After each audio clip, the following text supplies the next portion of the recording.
ഞാൻ എല്ലാ മറുപടിയും കൊടുത്തിട്ടുണ്ട്. അതിന് മുകളിൽ ഇനി കോടതി ആവശ്യപ്പെടുന്ന രേഖകൾ എന്തെങ്കിലും ഉണ്ടെങ്കിൽ എൻ്റെ കയ്യിലുള്ളതെല്ലാം ഞാൻ സമർപ്പിക്കും.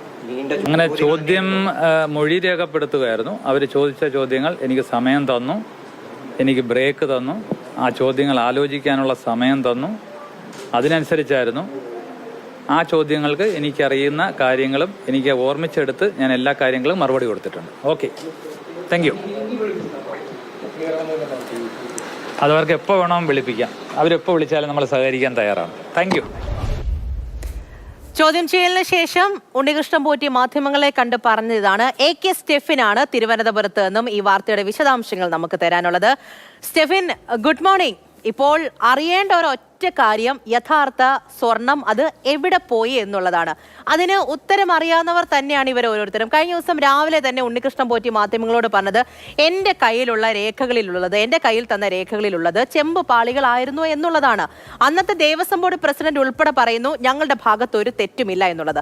പിന്നെ ആരുടെ ഭാഗത്താണ് തെറ്റ്? ഈ സ്വർണം എവിടെ പോയി? അത്രമാത്രം അറിഞ്ഞാൽ മതി. ഇനി തീർച്ചയായിട്ടും പൂജ, അത് തന്നെയാണ് അറിയേണ്ടത്. പല അവ്യക്തതകൾ ഇതുമായി ബന്ധപ്പെട്ട് നിലനിൽക്കുകയാണ്. ഇന്നലെ ഏതായാലും വിശദമായ മൊഴിയെടുപ്പ് നടന്നിട്ടുണ്ട്. അതിൽ ആ വാദത്തിൽ തന്നെ, രാവിലെ മാധ്യമങ്ങളോടക്കം പറഞ്ഞ വാദത്തിൽ തന്നെ ഉണ്ണികൃഷ്ണൻ പോറ്റി ഉറച്ചു നിൽക്കാനുള്ള സാധ്യതയാണ് ഉള്ളത്.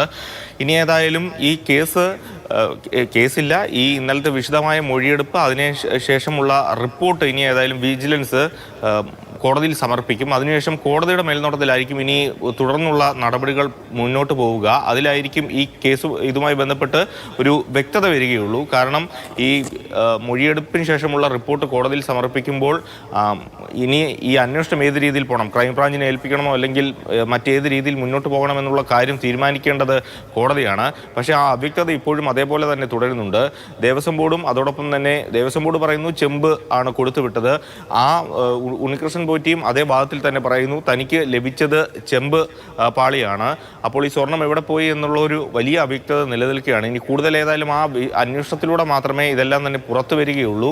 ഇന്നലെ 4 മണിക്കൂറോളം അദ്ദേഹത്തെ ചോദ്യം ചെയ്തിരുന്നു. പക്ഷെ മറ്റ് ഒരു കൗതുകം എന്ന് പറയുന്നത് ദേവസ്വം വിജിലൻസിനെ സംബന്ധിച്ചിടത്തോളം കേസെടുക്കാനോ മറ്റ് നിയമ നടപടികൾക്കോ ഒന്നും തന്നെ കഴിയില്ല. അദ്ദേഹം പറയുന്ന കാര്യങ്ങൾ രേഖപ്പെടുത്തുക, മാധ്യമങ്ങളോട് പറഞ്ഞ കാര്യം, അതോടൊപ്പം തന്നെ അദ്ദേഹം പൊതുസമൂഹത്തോട് പറഞ്ഞ കാര്യങ്ങളൊക്കെ തന്നെയായിരിക്കും അദ്ദേഹം ഒരുപക്ഷെ മൊഴിയായിട്ട് കൊടുക്കാനും സാധ്യതയുള്ളൂ. അതെല്ലാം തന്നെ രേഖപ്പെടുത്തി വിശദമായ റിപ്പോർട്ട് ഏതായാലും കോടതിയിൽ ദേവസ്വം വിജിലൻസ് സമർപ്പിക്കും. അതിനുശേഷം മാത്രമേ ഇനി ഈ കേസുമായി ബന്ധപ്പെട്ട് തുടർ നീക്കങ്ങൾ